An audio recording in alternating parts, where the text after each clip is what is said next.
Hello, good evening students. हमने आपसे कहा था कि हम आपको 10th क्लास की फ़िज़िक्स समझा रहे हैं। तो हम आपको समझा रहे हैं 10th क्लास की फ़िज़िक्स साइंस में चैप्टर नंबर 10 प्रकाश। इसकी 6 वीडियो पहले हम डाल चुके हैं। देखिए, प्रकाश चैप्टर को हम शुरू से लेकर चलें एकदम, जिस तरह ट्यूशन में समझाते हैं सेम टू सेम उसी तरह से आप अपनी तरह आप इसको पढ़ेंगे तो आपको बहुत फ़ायदा होगा। अब चलेगा टॉपिक तुम्हारा अगला, अवतल दर्पण से प्रतिबिंब बनाने का नियम, प्रतिबिंब का बनना। अवतल दर्पण से प्रतिबिंब जो बनता है किस प्रकार बनता है। देखिए, हमने आपको पहले बताया था कि चैप्टर इंपॉर्टेंट है। पिछले साल भी इसके अंदर से एक स्ट्रक्चर बोर्ड एग्जाम में बनाने के लिए आई थी। ये पूछ लेता है प्रतिवस्तु को यहाँ रखने पर प्रतिबिंब कहाँ पर बनेगा, वो भी इसमें से पूछा जाता है अक्सर। ऑब्जेक्टिव के अंदर एक प्रश्न बनता है, इसलिए ये वाला टॉपिक आपके लिए इंपॉर्टेंट है। ध्यान से देखिए, अवतल दर्पण से जब हम प्रतिबिंब बनाते हैं तो हमारे बनाने के कुल मिला के 6 कंडीशन ऐसी होती हैं कि हम चित्र बनाते हैं। अब ये अवतल दर्पण है, इसका फोकस बिंदु एफ, वक्रता त्रिज्या यानी सेंटर ऑफ कर्वेचर सी है। इसके सामने सबसे पहले वस्तु रखी होती है अनंत पर, अनंत पर वस्तु रखी होती है। फिर प्रतिबिंब की स्थिति का अध्ययन करते हैं। दूसरी कंडीशन में वक्रता केंद्र सी से दूर वस्तु रखी होती है। पहले रखेंगे आप अनंत पर, दूसरी कंडीशन में वक्रता केंद्र सी से दूर रखेंगे। आप ऐसे ही बोल सकते हैं कि अनंत और सी के बीच में वस्तु को रखा जाता है। तीसरी कंडीशन में जो वस्तु रखी जाती है वक्रता केंद्र सी पर रखी जाएगी, और चौथी कंडीशन में जो वस्तु रखी जाती है वो रखी जाती है सी और एफ के बीच में। पांचवी कंडीशन में वस्तु रखी जाएगी वो रखी जाती है फोकस बिंदु एफ पर, और छठी कंडीशन में वस्तु को जो रखा जाता है वो रखा जाता है फोकस बिंदु एफ और ध्रुव पी दोनों के बीच में। हमारे सामने कुल मिलाकर 6 कंडीशन होती है। तो यहाँ पर जो हम बनाएंगे, सबसे पहली कंडीशन में वस्तु को रखेंगे जब वस्तु अनंत पर रखी होती है। जब वस्तु अनंत पर रखी होती है तो इसका प्रतिबिंब किस प्रकार से बनता है। देखिए, प्रतिबिंब बनाने के नियम हम आपको पहले समझा चुके हैं। एक बार हम आपको थोड़ा सा इशारा और किया देते हैं अवतल दर्पण से प्रतिबिंब बनाने के नियम। देखिए, हमने बताया था अवतल दर्पण के सामने फोकस बिंदु एफ होता है। अवतल दर्पण से जितनी दूरी पर फोकस बिंदु एफ लेंगे उतनी ही दूरी पर हमको वक्रता केंद्र सी लेना होता है। ठीक है, इसमें पहली प्रकाश किरण नंबर 1 जो मुख्य अक्ष के समानांतर आती है, अवतल दर्पण से परावर्तन के पश्चात फोकस बिंदु एफ से गुजर जाती है। दूसरी प्रकाश किरण जो फोकस बिंदु एफ से आती है वो दर्पण से परावर्तन के पश्चात मुख्य अक्ष के समानांतर चली जाती है। ये नियम हम आपको पिछली वीडियो में समझा चुके हैं, आप हमारी पिछली वीडियो देख लीजिएगा। और तीसरा होता है कि ये इसका फोकस बिंदु एफ है, यदि प्रकाश किरण इस वाले फोकस बिंदु से आती है तो दर्पण से परावर्तन के पश्चात उसी मार्ग में वापस लौट जाती है बिना विचलित हुए। ये इसके कुल मिलाकर 3 नियम हैं, और हमने समझा था कि तीनों के तीनों नियम इसके अंदर काम आएंगे। ठीक है, तो सबसे पहले हम समझाते हैं आपको जब वस्तु अनंत पर रखी होती है। देखिए, हमने आपके साथ इसकी सुरक्षा मतलब आपका टाइम बचाने के लिए हमने पहले से यहाँ पे डायग्राम बना लिया है। आपको इसमें ध्यान इस बात का रखना है कि ध्रुव पी से ये जो फोकस बिंदु एफ की दूरी है वो हमेशा नाप के लेना। जितनी दूरी आप यहाँ से पी से एफ तक लेंगे उतनी ही दूरी आप पी से लेकर सी तक लेंगे। अगर दूरी नाप के लेंगे चित्र एकदम सही बनेगा, बिना किसी परेशानी के बड़े आराम से बन जाएगा। अगर दूरी आप नाप के लेते हैं, आपको कुछ नहीं करना, बस इन तीनों नियम के ऊपर चलना है, डायग्राम आपका अपने आप बन जाता है। ठीक है ना। तो हम आपको एक बार और समझा दें कि ये जो 3 नियम होते हैं ये मोस्ट इंपोर्टेंट नियम होते हैं। मैं इन 3 नियमों को एकदम अलग अलग किया देता हूँ ताकि आप इसे समझने में आपको आसानी हो सके। ठीक है ना। 3 स्ट्रक्चर छोटी छोटी से अलग से बना देता हूँ उसके लिए। देखिए, ये अवतल दर्पण है, ये एफ है और ये इसका सी है। पहली प्रकाश किरण जो मुख्य अक्ष से समानांतर आती है दर्पण से परावर्तन के पश्चात फोकस बिंदु एफ से गुजर जाती है। इसी प्रकार दूसरा डायग्राम बना देते हैं एक और। यहाँ पर ये इसका अवतल दर्पण है, ये एफ है, ये इसका सी है। हमने बताया था पहली वस्तु मुख्य अक्ष के समानांतर पहली प्रकाश किरण जब मुख्य अक्ष के समानांतर आती है दर्पण से परावर्तन के पश्चात फोकस बिंदु एफ से गुजर जाती है। दूसरी कंडीशन इसकी होती है कि यदि प्रकाश किरण यदि फोकस बिंदु एफ से आती है तो दर्पण से परावर्तन के पश्चात मुख्य अक्ष के समानांतर चली जाती है। और तीसरी कंडीशन इसकी ये होती है कि अवतल दर्पण के सामने ये इसका एफ है और ये इसका सी है। यदि प्रकाश किरण सी से आती है, देखो इस तरह से जैसे आएगी वैसे ही वापस लौट जाती है। इसके 3 समीकरण होते हैं, इन तीनों का हम यहाँ पर आपको बनाते वक्त याद दिलाते चले जाएंगे ताकि आपको चित्र बनाने में आसानी हो। तो सबसे पहले यदि प्रकाश किरण अनंत से आ रही होती है, प्रकाश किरण अनंत से आ रही होती है, तो देखिए इसका डायग्राम इस तरह से बनाते हैं। पहली प्रकाश किरण तो दिखाएंगे फोकस बिंदु F से आती हुई। देखिए इसका फोकस बिंदु F है। जब पहली प्रकाश किरण यानी फोकस बिंदु F से यानी यहाँ से आती है, जब प्रकाश किरण फोकस बिंदु F से आती है तो दर्पण के बिंदु N से परावर्तन के बाद मुख्य अक्ष के समानांतर चली जाती है। तो आप इस प्रकाश किरण को यहाँ से मुख्य अक्ष के समानांतर जाती हुई इस तरह दिखा देंगे अपने पैमाने, मतलब पैमाना लगाकर आपको एकदम सीधी रेखा खींचनी है, यहाँ पर एकदम सीधी रेखा। देखिए, ठीक है, एक डायग्राम आपको बन गया, एक रेखा आ गई। दूसरी प्रकाश किरण हमने बताया था प्रकाशिक केंद्र सी से लेते हैं, प्रकाशिक केंद्र सी से लेते हैं। किस तरह से लेंगे? देखिए हमने बताया था प्रकाशिक केंद्र सी की ओर ऐसी प्रकाश किरण जो प्रकाशिक केंद्र सी से आती है वो परावर्तन के पश्चात उसी मार्ग में वापस लौट जाती है। तो देखिए एक प्रकाश किरण दिखाते हैं हम यहाँ से आती हुई, सी से आती हुई, ठीक है ना। देखिए दूसरी प्रकाश किरण जो कि प्रकाशिक केंद्र सी से आती है और परावर्तन के पश्चात उसी मार्ग में वापस लौट जाती है। ये दोनों प्रकाश किरण एक दूसरे को बिंदु ए डैश पर काटती हैं, ए डैश पर काटती हैं। तो इस प्रकार ए भी वस्तु का प्रतिबिंब ए डैश बी डैश, ध्यान से देखिए, वस्तु से छोटा बनता है, उल्टा बनता है, वास्तविक बनता है और फोकस बिंदु एफ पर बनता है। एक बार और देख लीजिए, जब वस्तु अनंत पर रखी होती है, वस्तु बहुत बड़ी है, बहुत बड़ी से आप ये समझ सकते हैं कि जब न्यूटन ने इसको पहली बार इसको डायग्राम को बनाने के बाद में न्यूटन ने ये सोचा कि क्यों ना हम आसमान के तारों को इससे देखा जाए। उससे पहले देखने के लिए दूरबीन अच्छी क्वालिटी की नहीं थी और काफ़ी दूरबीन मौजूद थी। उससे यदि हम आसमान की तरफ झांकने की कोशिश करते थे तो हमको ज़्यादा कुछ दिखाई नहीं देता था, तारे दिखाई देते थे, वो भी थोड़े से जितने आकार में थे लगभग उतने से थोड़े बहुत बड़े दिखते थे, बाकी कुछ दिखाई नहीं देता था। तो न्यूटन ने ये सोचा कि क्यों ना इसके फोकस बिंदु एफ पर सूक्ष्मदर्शी लगाकर आसमान की तरफ देखा जाए। तो इन्होंने यहाँ पर यानी फोकस बिंदु एफ पर सूक्ष्मदर्शी लगाई और इसका जो अवतल दर्पण के सामने लगाने के बाद में जब इसको देखा तो अनंत से आने वाली प्रकाशिक किरणें फोकस बिंदु एफ पर आपतित होती हैं, यानी प्रकाश मतलब प्रतिबिंब जो बनता है फोकस बिंदु एफ पर बनता है और बहुत बारीक बनता है, ऐसा बनता है ऐसा जैसे कि छोटा सा कोई बिंदु हो, बहुत बारीक क्षेत्र बनता है। तो जब सूक्ष्मदर्शी लगाकर इसने न्यूटन ने देखा तो एक बहुत खूबसूरत चित्र, बहुत बड़ा ही सुंदर चित्र अंतरिक्ष का प्राप्त हुआ। तो पहली बार अंतरिक्ष के बारे में जो देखा गया था साफ, वो इसी के द्वारा देखा गया था। तो अनंत पर रखी वस्तु का प्रतिबिंब जो बनता है वो फोकस बिंदु एफ पर बनता है। तो ये हो गया इसकी पहली कंडीशन, ठीक है। तो इसके बारे में आप किस तरह लिखेंगे?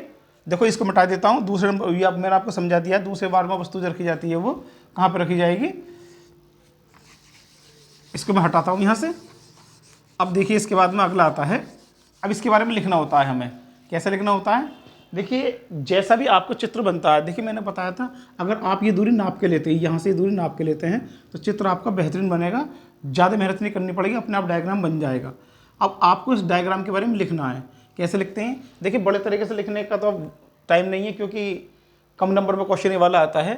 आप इस तरह लिखेंगे, जब वस्तु अनंत पर अवतल दर्पण के सामने अनंत पर रखी होती है तब वस्तु ए बी से आने वाली प्रकाश किरण जो कि फोकस बिंदु एफ से आती है दर्पण के बिंदु एन से परावर्तन के पश्चात मुख्य अक्ष के समानांतर चली जाती है। दूसरी प्रकाश किरण जो कि प्रकाशिक केंद्र सी से आती है दर्पण के बिंदु एल से परावर्तन के पश्चात उसी मार्ग में वापस लौट जाती है और दोनों प्रकाश किरण एक दूसरे को बिंदु ए डैश पर काटती हैं। इस प्रकार ए भी वस्तु का प्रतिबिंब ए डैश बी डैश वस्तु से छोटा बनता है, उल्टा बनता है, वास्तविक बनता है और फोकस बिंदु एफ पर बनता है। तो बात की जो दो लाइन होती है वो मेन होती हैं। तो बात की दो लाइन लिखने का तरीका समझ लीजिए आप इसमें। बाकी तो इसमें इतना कुछ नहीं आता है एग्जाम के अंदर, डायग्राम आता है वो भी न्यूमेरिकल के साथ में। जब वस्तु अवतल दर्पण के सामने अनंत पर रखी होती है, सबसे पहले आपको ये वाली लाइन लिखनी है सेम टू सेम यहाँ से, यानी जो हेडिंग है उस हेडिंग को आप नीचे उतार देंगे यहाँ पर। जब वस्तु अवतल दर्पण के सामने अनंत पर रखी होती है तब, है के बाद में आपको इससे आगे लिखना है तब, यहाँ पर अपने पास से क्या लिखेंगे? तब, ठीक है ना। तब वस्तु ए बी का प्रतिबिंब ए डैश बी डैश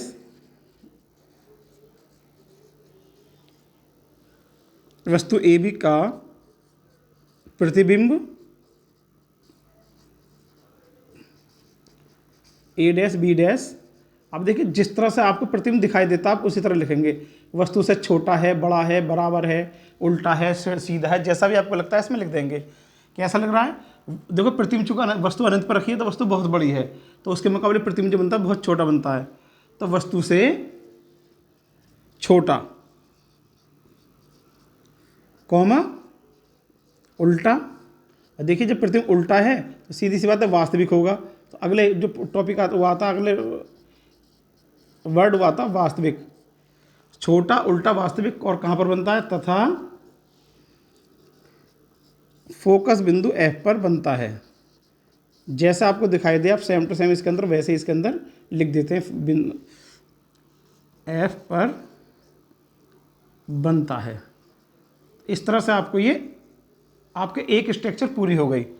ठीक है, अब आता है दूसरे नंबर पर, जब वस्तु, आप देखो यहां से अनंत से हटाकर इसको रख देंगे वक्रतक n c से दूर। जब वस्तु को वक्रतक n c से दूर रखा जाता है, लेकिन मैंने आपको बताया था तरीका कि सबसे पहले आपको दूरी लिखनी पड़ेगी, ये वाली नाप तोल कर लिखनी होती है। तो देखिए मैं आपकी जानकारी के लिए बता दूं, मैंने इसके ऊपर पैमाने के ऊपर निशान लगाए हुए हैं। आप जो दूरी लिखोगे एकदम नाप तोल के लिखोगे इसके ऊपर। किस तरह से? देखिए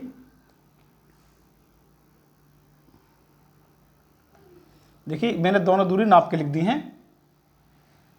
जितनी दूरी आप P से F तक लोगे उतनी ही दूरी F से लेकर C तक लेनी होती है हमें यहाँ। और जो वस्तु को रखते हैं वो कहाँ पर रखते हैं? यहाँ पर वस्तु रखते हैं, यहाँ पर हम वक्रतक n C से दूर। वक्रतक n C से दूर वस्तु को रख दिया है। अगला हेडिंग है आपकी, जब वस्तु अवतल दर्पण के सामने अनंत व वक्रतक n C के बीच रखी होती है। इस तरह लिख देंगे, या लिख देंगे वक्रतक n C से दूर रखी होती है। तो इसमें पहली प्रकाश किरण देखिए ध्यान से, पहली प्रकाश किरण जो है वो कहाँ से आ रही है? मुख्य अक्ष के समानांतर आती है।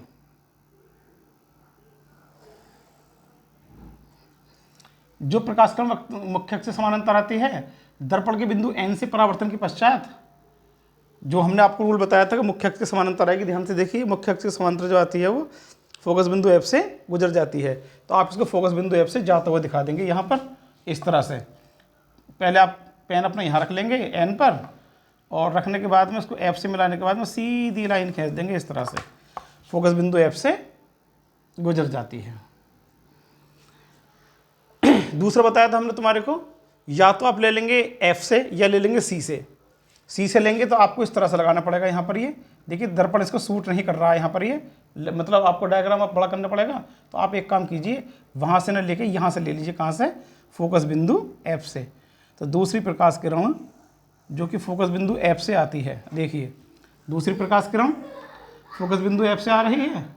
देखिए ध्यान से, जब प्रकाश किरण फोकस बिंदु F से आती है तो परावर्तन के पश्चात मुख्य अक्ष के समांतर चली जाती है। तो देखिए ये मुख्य अक्ष से समानांतर यहाँ से इस तरह से चली जाएगी। तो एक डायग्राम बना देंगे मुख्य अक्ष से समांतर जाता हुआ।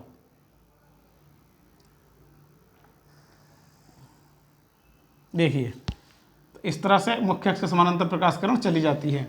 अब ये दोनों प्रकाश किरण एक दूसरे को जहां भी काटती है वहां डाल देते हैं A डैश। क्या डाल देते हैं वहां पर? A dash. तो वस्तु का प्रतिबिंब जो बनता है वो तुम्हारा A डैश B डैश, ध्यान से देखिए जहां काटेंगे वहीं इसका चित्र बन जाएगा। यहाँ पर इस तरह से ये A डैश और ये वाला B डैश। तो इस तरह वस्तु का प्रतिबिंब यहाँ पर बन जाता है। ठीक है ना? तो जब वस्तु अनंत पर रखी होती है तो प्रतिबिंब फोकस बिंदु F पर बनता है, और जब वस्तु C से दूर रखी होती है तो प्रतिबिंब जो बनता है C और F के बीच में बनता है। अब ध्यान से देखो कैसा बन रहा है, वस्तु के मुकाबले छोटा है बड़ा है? छोटा। ठीक है, तो वस्तु के मुकाबले छोटा बनता है, उल्टा बनता है, उल्टा है तो वास्तविक। और देखो कहाँ पर बन रहा है? C तथा F के बीच में बनता है। अब इसकी जो थ्योरी है आप सेम टू सेम यहाँ पर लिख देंगे। कैसे लिख देंगे थ्योरी इसकी? यहाँ पर ये देखिए, मैं इसको एक बार रिपीट करता हूँ। ये सबसे पहले आपको ये वाली लाइन उतार देनी, दोनों लाइन उतार देनी। ये वाली यहाँ पर किस तरह से? जब वस्तु, ये वाली लाइन सेम टू सेम उतार देंगे। ठीक है ना? अवतल दर्पण के सामने अनंत व वक्रतक n C के बीच रखी जाती है तब। ठीक, यहां से आगे लिख दीजिए आप इसको, वस्तु AB का प्रतिबिंब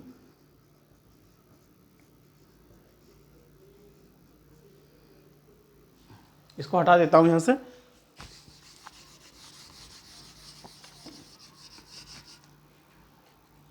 वस्तु AB का प्रतिबिंब